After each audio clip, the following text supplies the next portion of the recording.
నిన్న జరిగిన మ్యాచ్‌లో అంటే మంగళవారం జరిగిన మ్యాచ్‌లో ముంబై అలాగే లక్నో జట్లు తలపడగా, ముంబై జట్టు 4 వికెట్ల తేడాతో ఓటమి పాలైపోయింది.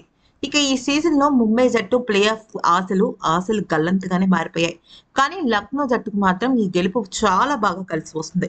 ఎందుకనంటే అప్పటి వరకు పాయింట్ల పట్టికలో 4వ స్థానంలో ఉన్న లక్నో జట్టు అమాంతం 3వ స్థానానికి వెళ్ళిపోయింది. పైగా ఇక్కడ గనక గమనించాల్సిన విషయం ఏంటి అంటే రాజస్థాన్ రాయల్స్ జట్టు 110% 16 పాయింట్స్‌తో ప్లే ఆఫ్‌కు వెళ్ళిపోయినట్టే. ఇక కోల్కతా జట్టు కూడా ఇంకొక 2 మ్యాచ్‌లు గెలిస్తే చాలు.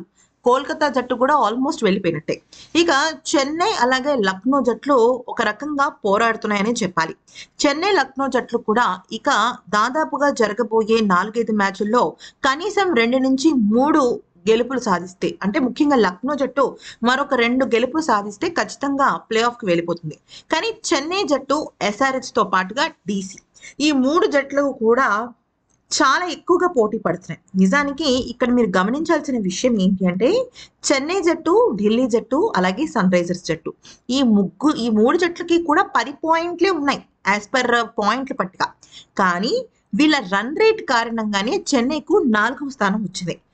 చెన్నై గెలిచిన కొన్ని మ్యాచ్‌లైనా సరే అంటే గెలిచిన 5 మ్యాచ్‌లైనా సరే భారీ తేడాతో గెలవడంతో నెట్ రన్ రేట్ హైలో ఉంది. అయితే సన్ రైజర్స్ హైదరాబాద్ ఇంకొక మ్యాచ్ గెలిచినా కూడా ఇక్కడ జరగబోయేది ఏంటి అంటే అసలు నెట్ రన్ రేట్ పెరగడంతో పాటు పాయింట్ల పట్టిక కూడా పెరుగుతుంది. ఇక్కడ Sunrisers and Chennai Super Kings జట్టుకు చాలా గట్టి పోటీ ఉంది.